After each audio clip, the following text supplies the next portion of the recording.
পশ্চিমবঙ্গ, আসাম ও পুদুচেরিতে BJP নেতৃত্বাধীন NDA জোট বড় জয় পেলেও তামিলনাড়ুতে সবচেয়ে বড় চমক দেখিয়েছেন দক্ষিণী সুপারস্টার বিজয় থালাপতি।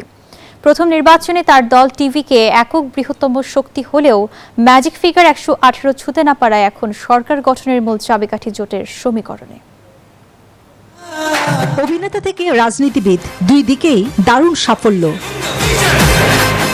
প্রথম নির্বাচনী লড়াইয়ে তামিলনাড়ু রাজনীতিতে শক্ত অবস্থান গড়ে তুলেছেন বিজয় থালাপতি। তার বাসভবনে চলছে উৎসবের আমেজ। সমর্থকদের উচ্ছ্বাসে স্পষ্ট রাজ্যের রাজনীতিতে নতুন শক্তির উত্থান ঘটেছে।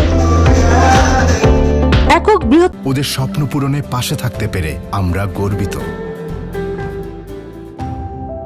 দল হিসেবে উঠে এলেও সরকার গঠনের জন্য দরকার ছিল 118টি আসন। সেখান থেকে কিছুটা পিছিয়ে থালাপতির দল। তাই জোট গঠনে শুরু হয়েছে জোর আলোচনা। চলছে দেন দরবার, নানা হিসেব নিকেশ। হিসাব মেলাতে চলছে জটিল সমীকরণ।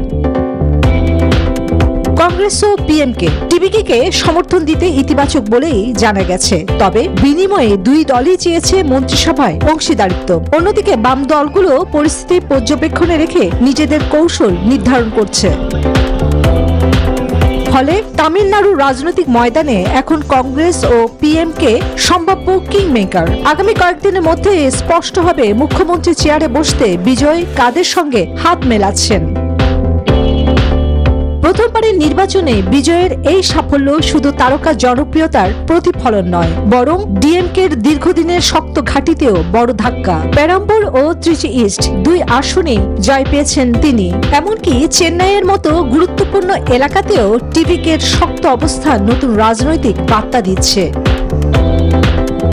ফলে নতুন সমীকরণ, নতুন প্রত্যাশা। তামিলনাড়ুর রাজনীতিতে এখন সবচেয়ে বড় প্রশ্ন, থালাপতির জয় কি শেষ পর্যন্ত ক্ষমতার মুকুটে রূপ নেবে?